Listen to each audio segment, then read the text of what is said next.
Om Shanti. Good morning. आज है 7 अप्रैल 2025 की मुरली। आज की वाणी का सार है, मीठे बच्चे, सबसे अच्छा दैवी गुण है शांत रहना। थैंक यू शिव बाबा। अधिक आवाज में न आना, मीठा बोलना। तुम बच्चे अभी टॉकी से मूवी मूवी से साइलेंस में जाते हो, इसलिए अधिक आवाज में ना आओ। ओके बाबा। प्रश्न है, किस मुख्य धारणा के आधार से सर्वदैवी गुण स्वतः आते जाएंगे? उत्तर है, मुख्य है पवित्रता की धारणा। देवताएं पवित्र हैं, इसलिए उनमें दैवी गुण हैं। इस दुनिया में कोई भी दैवी गुण नहीं हो सकते। रावण राज्य में दैवी गुण कहाँ से आए? तुम रॉयल बच्चे अभी दैवी गुण धारण कर रहे हो।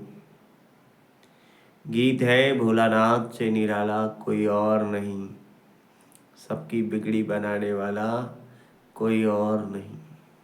ओम शांति। अभी बच्चे समझते हैं बिगड़ी को बनाने वाला एक ही है। भक्ति मार्ग में अनेकों के पास जाते हैं, किसी तीर्थ यात्राएं आदि करते हैं। बिगड़ी को बनाने वाला, पतितों को पावन बनाने वाला तो एक ही है। सद्गति दाता, गाइड, लिबरेटर भी वह है, वह एक है। अब गायन है, परंतु अनेक मनुष्य, अनेक धर्म, मठ, पंथ, शास्त्र होने कारण अनेक रास्ते ढूंढते रहते हैं। सुख और शांति के लिए सत्संगों में जाते हैं, न जो नहीं जाते वह मायावी मस्ती में ही मस्त रहते हैं। यह भी तुम बच्चे जानते हो कि अभी अभी कलयुग का अंत है। मनुष्य यह नहीं जानते कि सतयुग का कब होता है, अभी क्या है, यह तो कोई बच्चा भी समझ सकता है। नई दुनिया में सुख, पुरानी दुनिया में जरूर दुख होता है। इस पुरानी दुनिया में अनेक मनुष्य हैं, अनेक धर्म हैं। तुम कोई को भी समझा सकते हो। यह है कलयुग, सतयुग पास्ट हो गया है। वहाँ एक ही आदि सनातन देवी देवता धर्म था और कोई धर्म नहीं है। बाबा ने बहुत बार समझाया है, फिर भी समझाते हैं। जो आए उनको नई दुनिया और पुरानी दुनिया का फर्क दिखाना चाहिए। भल वह क्या भी कहे, कोई 10,000 वर्ष आयु कहते हैं, कोई 30,000 वर्ष आयु कहते हैं। अनेक मतें हैं ना। अब उन्हों के पास तो है ही शास्त्रों की मत। अनेक शास्त्र, अनेक मत, मनुष्यों की मत है ना।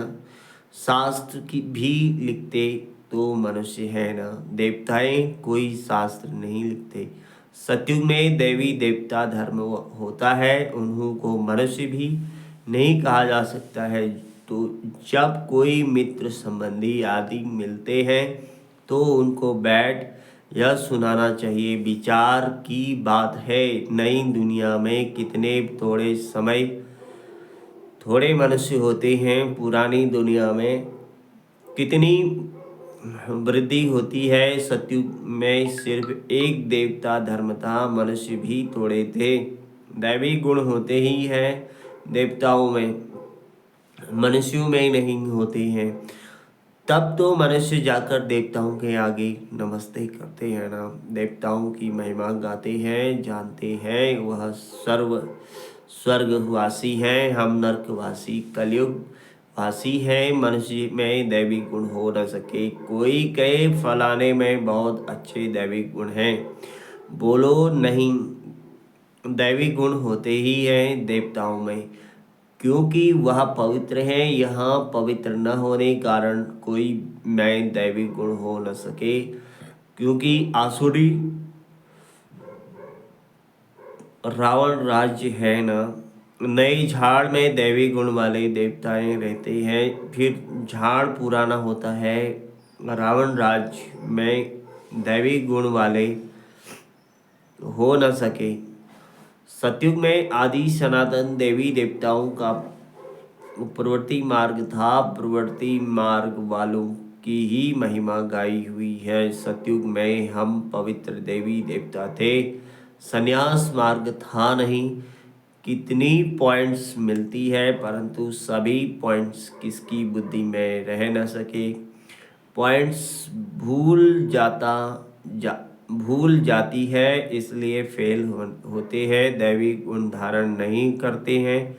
एक ही दैवी गुण अच्छा है। जास्ती कोई से न बोलना, मीठा बोलना, बहुत थोड़ा बोलना चाहिए, क्योंकि तुम बच्चों को टॉकी से मूवी से साइलेंस में जाना है तो टॉकी को बहुत कम करना चाहिए। जो बहुत थोड़ा धीरे से बोलते हैं तो समझते हैं यह रॉयल घर का है। मुख से सदैव रत्न निकले। सन्यासी अर्थात कोई भी हो तो उनको नई और पुरानी दुनिया का कंट्रास्ट बताना चाहिए। सतयुग में देवी गुण वाले देवताएं थे। वह प्रकृति मार्ग था। तुम सन्यासियों का धर्म ही अलग है। फिर भी यह तो समझते हो ना, नई सृष्टि सतो प्रधान होती है, अभी तमो प्रधान है। आत्मा तमो प्रधान होती है तो शरीर भी तमो प्रधान मिलता है। अभी है ही पतित दुनिया, सबको पतित कहेंगे। वह है पावन सतो प्रधान दुनिया। वही नई दुनिया सो अब पुरानी होती है। इस समय सभी मनुष्य आत्माएं नास्तिक है। इसलिए ही हंगामे हैं। धनी को न जाने धनी को न जानने के कारण आपस में लड़ते झगड़ते रहते हैं। रचयिता और रचना को जानने वाले को आस्तिक कहा जाता है। संन्यास धर्म वाले तो नई दुनिया को जानते ही नहीं, तो वहाँ आते ही नहीं। बाप ने समझाया है, अभी सब आत्माएं तमोप्रधान बनी हैं, फिर सभी आत्माओं को सतोप्रधान कौन बनाए। वह तो बाप ही बना सकते हैं। सतोप्रधान दुनिया में थोड़े मनुष्य होते हैं, बाकी सब मुक्ति धाम में रहते हैं। ब्रह्मा तत्व है जहाँ हम आत्माएं निवास करती हैं, उनको कहा जाता है ब्रह्मांड। आत्मा तो अविनाशी है। यह अविनाशी नाटक है जिसमें सभी आत्माओं का पार्ट है। नाटक कब शुरू हुआ यह कभी कोई बता न सके। यह अनादि ड्रामा है ना। बाप को सिर्फ पुरानी दुनिया को नई बनाने आना पड़ता है। ऐसे नहीं कि बाप नई सृष्टि रचते हैं। जब पतित होते हैं तब ही पुकारते हैं। सतयुग में कोई पुकारते नहीं, है ही पावन दुनिया। रावण पतित बनाते हैं, परमपिता परमात्मा आकर पावन बनाते हैं। आधा आधा जरूर कहेंगे। ब्रह्मा का दिन और ब्रह्मा की रात आधा आधा है। ज्ञान से दिन होता है, वहाँ अज्ञान है नहीं। भक्ति मार्ग को अंधियारा मार्ग कहा जाता है। देवताएं पुनर्जन्म लेते लेते फिर अंधियारे में आते हैं। इसलिए इस सीढ़ी में दिखाया है मनुष्य कैसे सतो रजो तमो में आते हैं। अभी सबकी जड़जड़ीभूत अवस्था है। बाप आते हैं ट्रांसफर करने, अर्थात मनुष्य को देवता बनाने। जब देवता थे तो आसुरी गुण वाले मनुष्य नहीं थे। अभी इन आसुरी गुण वालों को फिर दैवी गुणों वाला कौन बनाए। अभी तो अनेक धर्म अनेक मनुष्य हैं, लड़ते झगड़ते रहते हैं। सतयुग में एक धर्म है तो दुख की कोई बात नहीं। शास्त्र में तो बहुत दंत कथाएं हैं जो जन्म जन्मांतर पढ़ते आए हैं। बाप कहते हैं यह सब भक्ति मार्ग के शास्त्र हैं, उनसे मुझे प्राप्त कर नहीं सकते। ओके बाबा। मुझे तो स्वयं एक ही बार आकर सबकी सद्गति करनी है, ऐसे वापस कोई जा न सके। बहुत धैर्य से बैठ समझाना चाहिए, हंगामा भी न हो। उन लोगों को अपना अहंकार तो रहता है ना। साधु संतों के साथ फॉलोअर्स भी रहते हैं। झट कह देंगे इनको भी ब्रह्मा कुमारियों का जादू लगा है। सियाने मनुष्य जो होंगे वह कहेंगे यह विचार करने योग्य बातें हैं। मेले प्रदर्शनी में अनेक प्रकार के आते हैं ना।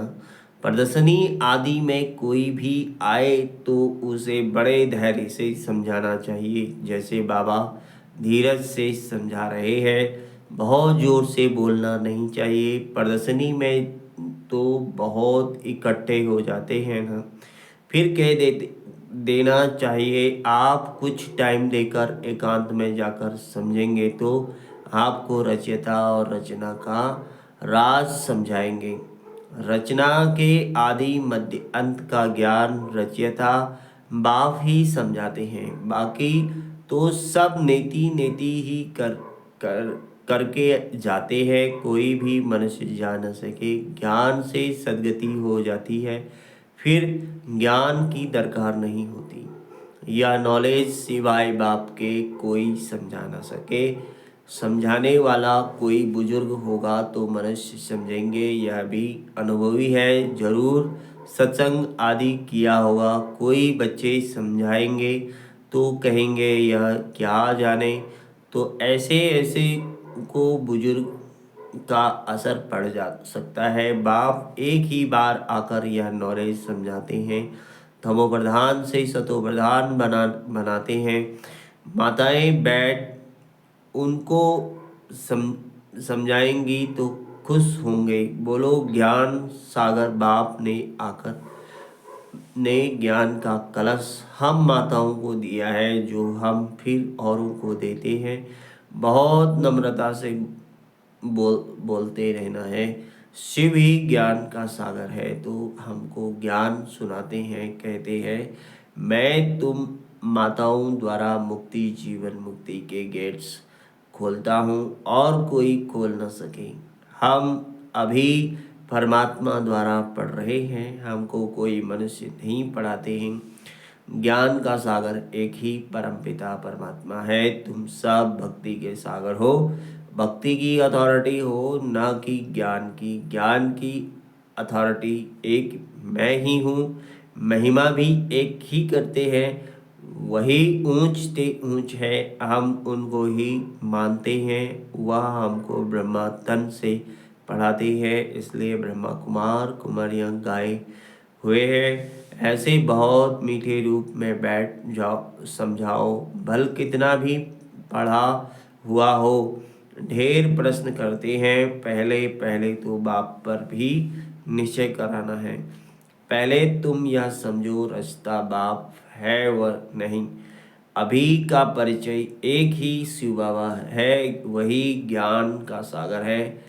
बाप टीचर सदगुरु है। पहले तो यह निश्चय बुद्धि हो कि रचता बाप ही रचना के आदि मध्य अंत का ज्ञान देते हैं, वही हमको समझाते हैं। वह तो जरूर राइट ही समझाएंगे। फिर कोई प्रश्न उठ न सके। बाप आते ही हैं संगम पर, सिर्फ कहते हैं मुझे याद करो तो पाप भस्म हो जाए। हमारा काम ही है पतित को पावन बनाने का। अभी तमो प्रधान दुनिया है। पतित पावन बाप बिगर कोई को जीवन मुक्ति मिल न सके। सभी गंगा स्नान करने जाते हैं तो पतित ठहरे ना। मैं तो कहता नहीं हूँ कि गंगा स्नान करो, मैं तो कहता हूँ मामेकम याद करो। मैं तुम सभी आशिकों का मासूक हूँ।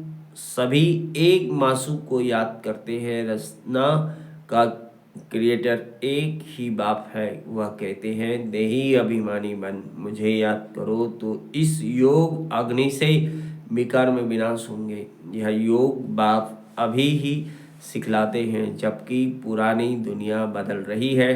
विनाश सामने खड़ा है, अभी हम देवता बन रहे हैं। बाप कितना सहज बातें हैं बताते हैं। बाप के सामने फल सुनते हैं, परंतु एक रस हो नहीं सुनते। बुद्धि और तरफ भागती रहती है। भक्ति में भी ऐसे होता है, सारा दिन तो वेस्ट जाता है, बाकी जो टाइम मुकर्रर करते हैं उसमें भी बुद्धि कहाँ कहाँ चली जाती है। सबका ऐसा हाल होता है, हाल होता होगा, माया है ना। कोई कोई बच्चे बाप के सामने बैठ ध्यान में चले जाते हैं, यह भी टाइम वेस्ट हुआ ना। कमाई तो नहीं हुई नहीं हुई। बाप तो कहते हैं याद में रहो, जिससे विकर्म विनाश हो। ध्यान में जाने से बुद्धि में बाप की याद नहीं रहती है। इन सब बातों में बहुत घोटाला है। तुमको तो आंखें बंद भी नहीं करनी है, याद में बैठना है ना। आंखें खोलने से डरना नहीं चाहिए। आंखें खुली हो, बुद्धि में मासूक ही याद हो। आंखें बंद करके बैठना यह कायदा नहीं। बाप कहते हैं याद में बैठो, ऐसे थोड़े ही कहते हैं आंखें बंद करो। आंख बंद करके कान ऐसे नीचे कर बैठेंगे तो बाबा कैसे देखेंगे। आंखें कभी बंद नहीं करनी चाहिए। आंखें बंद हो जाती है तो कुछ दाल में काला होगा और कोई को याद करते होंगे। बाप तो कहते हैं और कोई मित्र संबंधियों आदि को याद किया तो तुम सच्चे आशिक नहीं ठहरे। सच्चा आशिक बनेंगे तब ही ऊंच पद पाएंगे। मेहनत सारी याद में है। देह अभिमान में बाप को भूलते हैं, फिर धक्के खाते रहते हैं। और बहुत मीठा भी बनना चाहिए, वातावरण भी मीठा हो। कोई आवाज़ नहीं, कोई भी आए तो देखे बात कितनी मीठी करते हैं। बहुत साइलेंस होनी चाहिए, कुछ भी लड़ना झगड़ना नहीं। नहीं तो जैसे बाप टीचर गुरु तीनों की निंदा कराते हैं, वह फिर पद भी बहुत कम पाएंगे। बच्चों को अब समझ तो मिली है। बाप कहते हैं हम तुमको पढ़ाते हैं ऊंच पद पाने, पढ़कर फिर औरों को पढ़ाना है। खुद भी समझ सकते हैं, हम तो कोई को सुनाते नहीं हैं। तो क्या पद पाएंगे। प्रजा नहीं बनाएंगे तो क्या बनेंगे। योग नहीं, ज्ञान नहीं, तो फिर जरूर पढ़े हुए के आगे भरी ढोनी पड़ेगी। अपने को देखना चाहिए। इस समय नापास हुए, कम पद पाया तो कल्पांतर कम पद हो जाएगा। बाप का काम है समझाना, नहीं समझेंगे तो अपना पद भ्रष्ट करेंगे। कैसे किसको समझाना चाहिए वह भी बाबा समझाते रहते हैं। जितना थोड़ा है, थोड़ा और आहिस्ते बोलेंगे उतना अच्छा है। बाबा सर्विस करने वालों की महिमा भी करते हैं ना। बहुत अच्छी सर्विस करते हैं तो बाबा की दिल पर चढ़ते हैं। सर्विस से ही तो दिल पर चढ़ेंगे ना। याद की यात्रा भी जरूर चाहिए, तब ही सतो प्रधान बनेंगे। सजा जास्ती खाएंगे तो पद कम हो जाएगा। पाप भस्म नहीं होते हैं तो सजा बहुत खानी पड़ती है, पद भी कम हो जाता है। उसको घाटा कहा जाता है। यह भी व्यापार है ना, घाटे में नहीं जाना चाहिए। दैवी गुण धारण करो, ऊंच बनना चाहिए। बाबा उन्नति के लिए किस्म किस्म की बातें सुनाते हैं। अब जो करे सो पाएंगे। तुमको परिस्तानी बनना है, गुण भी ऐसे धारण करने हैं। अच्छा, मीठे मीठे सिकिला दे बच्चों प्रति माता पिता बाप दादा का याद प्यार गुड मॉर्निंग। रूहानी बाप की रूहानी बच्चों को नमस्ते। हम रूहानी बच्चों की रूहानी माता पिता बाप दादा को याद प्यार गुड मॉर्निंग और नमस्ते। नमस्ते शिव बाबा। नमस्ते बाबा। नमस्ते। धारणा के लिए मुख्य सार है, किसी से भी बहुत नम्रता और धीरे से बातचीत करनी है। बोलचाल बहुत मीठा हो, साइलेंस का वातावरण हो, कोई भी आवाज़ न हो, तब सर्विस की सफलता होगी। दूसरा, सच्चा सच्चा आशिक एक मासूक को याद करना है। याद में कभी आंखें बंद कर, कान नीचे करके नहीं बैठना है, देही अभिमानी होकर रहना है। वरदान है, सर्व खजानों को स्व के प्रति और औरों के प्रति यूज करने वाले अखंड महादानी भव।